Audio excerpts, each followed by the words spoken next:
Does the universe care? That's a complex question. It gives the universe a consciousness that, as far as we know, doesn't exist. This is where cosmic horror comes from. Cosmic horror is a subgenre that delves into the profound insignificance of humanity within an unfathomable universe, and evokes fear not through tangible monsters or conventional threats, but by challenging the very foundations of human understanding. In cosmic horror, the universe is neither malevolent nor benevolent. It is utterly indifferent, and this indifference is its most chilling aspect. But if we have cosmic horror, what is the opposite? This is the genre of art I would call cosmic bliss. Now, Foundry has an amazing video with the same idea, but their interpretation is still rooted in horror. My definition of cosmic bliss is a genre of storytelling where the universe does strive towards good. Life of Pi embodies cosmic bliss through its exploration of spirituality, resilience, and the interconnected nature of all living things. As Pi Patel survives a harrowing journey across the Pacific with a Bengal tiger, the film delves into how storytelling and belief shape our understanding of the universe. Rather than portraying existence as random or indifferent, it suggests that even amidst suffering, the cosmos holds meaning and beauty.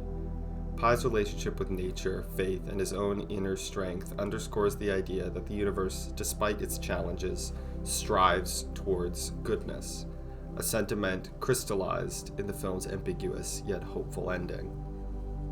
The 2024 film Flow follows a group of animals living together on a boat, a similar plot to Life of Pi. Flow is a fantasy film with strange locations and magical events, but its core comes from a place of realism, seen in the cast of silent animal characters. The modern idea of nature is a dog-eat-dog world where only the strongest can survive, a sad byproduct of misunderstood evolutionary theory. But Flow shows a natural world and its inhabitants as complex creatures with complex relationships with one another. While the animals don't get along perfectly, they do work together and survive. Finally, My Neighbor Totoro presents a cosmic bliss through its depiction of nature and the gentle spirits that inhabit it. The film introduces us to a universe where mystical creatures like Totoro embody the nurturing spirit of the natural world. Rather than indifferent or hostile, this universe is compassionate, playful, and deeply attuned to human life. The connection between the young protagonists and the forest spirits shows us how the cosmos provides solace and healing in times of need. Totoro's quiet wisdom and the enchanting world he inhabits reflects a universe that works toward well-being, fostering a sense of security and belonging for those willing to engage with it. In these films, cosmic bliss is not just a concept but a feeling, a profound assurance that, in the grand scheme of existence, there is a force or order that leans toward goodness. These stories remind us that the universe, vast and mysterious as it may be, is ultimately a place of beauty, connection, and hope.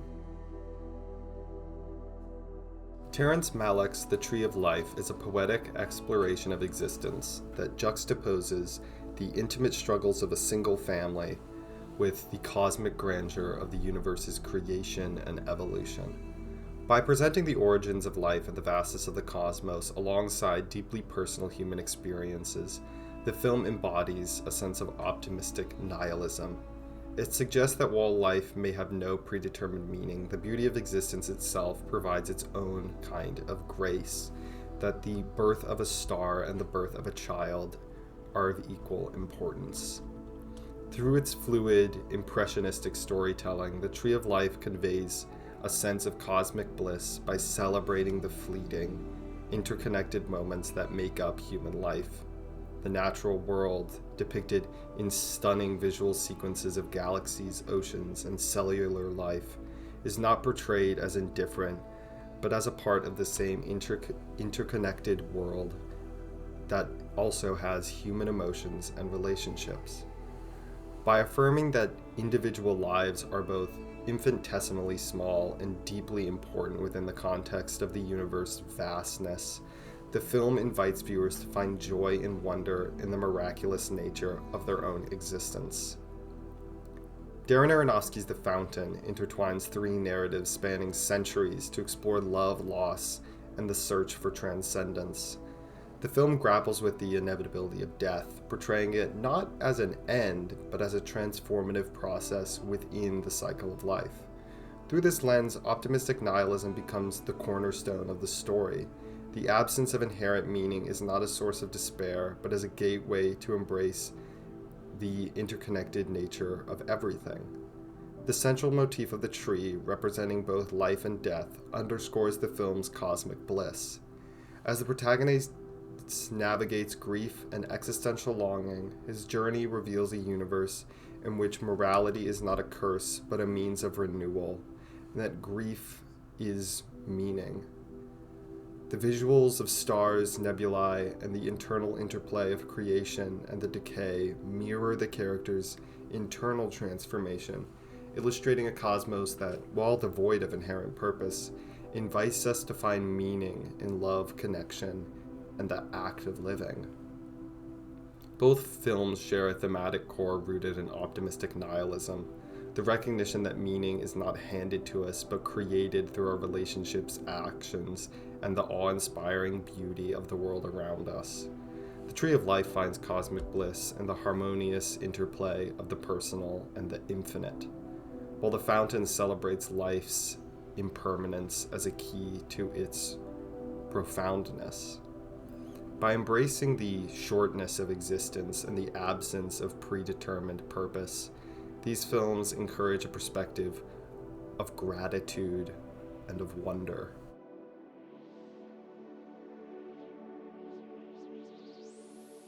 Minecraft, while ostensibly a video game, is still a profound metaphor for optimistic nihilism and a compelling example of how cosmic bliss can manifest in even interactive storytelling. The game's boundless landscapes, lack of inherent narrative, and infinite possibilities invite players to confront the absence of predetermined meaning in its universe, while encouraging them to still find joy and purpose through creation, exploration, and connection. At its core, Minecraft places players into an infinite, procedurally generated world that echoes the vast and indifference of the cosmos. There are no instructions, no real objectives, and no overarching narrative. Players are simply dropped into an open world to survive, explore, and build. This absence of meaning can feel overwhelming, much like the existential uncertainty that arises when contemplating the universe. However, it is precisely this void that empowers players to define their own purpose. The game's serene landscapes, from sprawling mountains to tranquil oceans, invoke a sense of wonder and awe at the natural beauty of the world. Though the environment exists independently of the player, it is not hostile. It is a canvas for creative expression and personal growth. The process of navigating this vast and different world parallels the philosophical ideas of optimistic nihilism, where the lack of inherent purpose becomes a liberating opportunity. One of Minecraft's most celebrated features is its creative mode, where players can build anything they imagine without the constraints of life. This mechanic mirrors the optimistic nihilist perspective.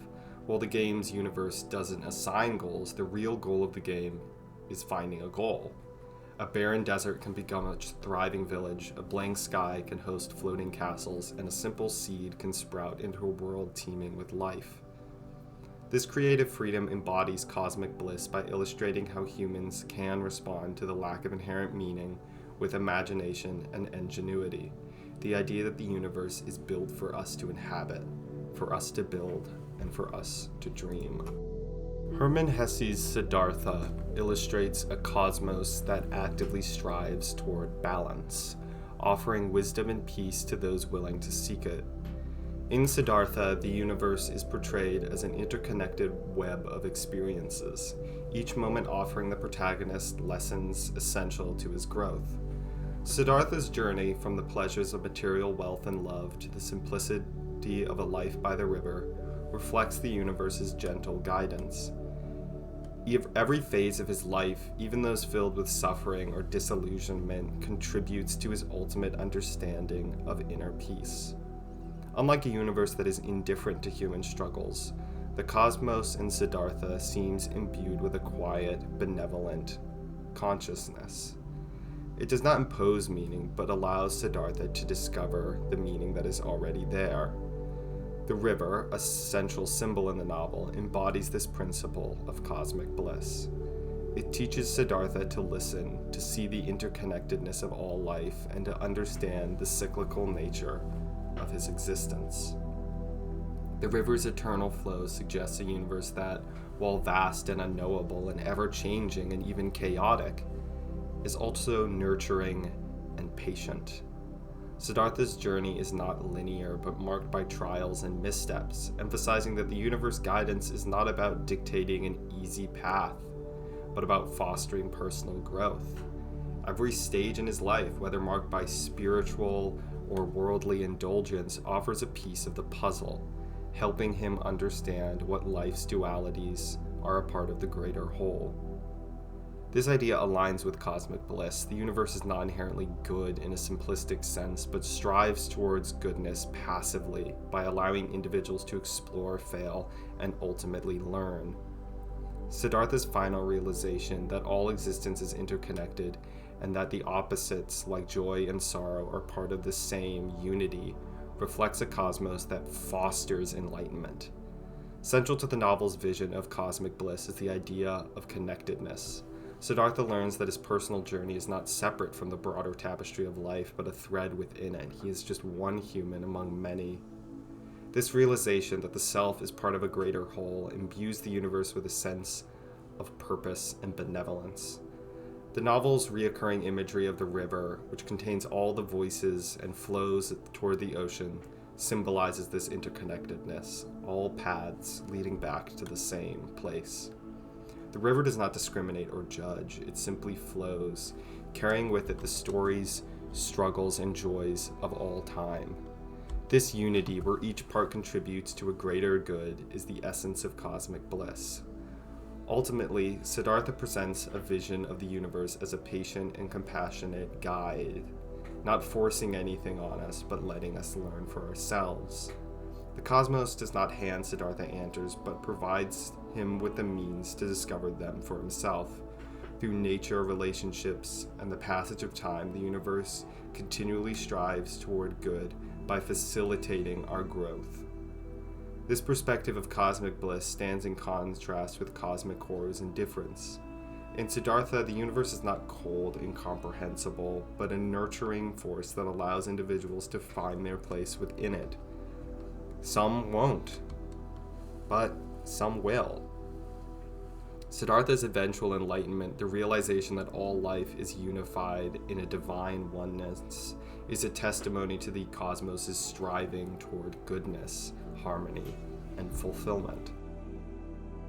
Angels, both literal and metaphorical, serve as messengers of hope, guidance, and transcendence in art, often bridging the gap between the mortal world and a benevolent divinity. The idea of angels is used to convey cosmic bliss, a sense that the universe, though fraught with suffering and hardship, ultimately contains divine beings that strive toward good by offering meaning, solace, and connection.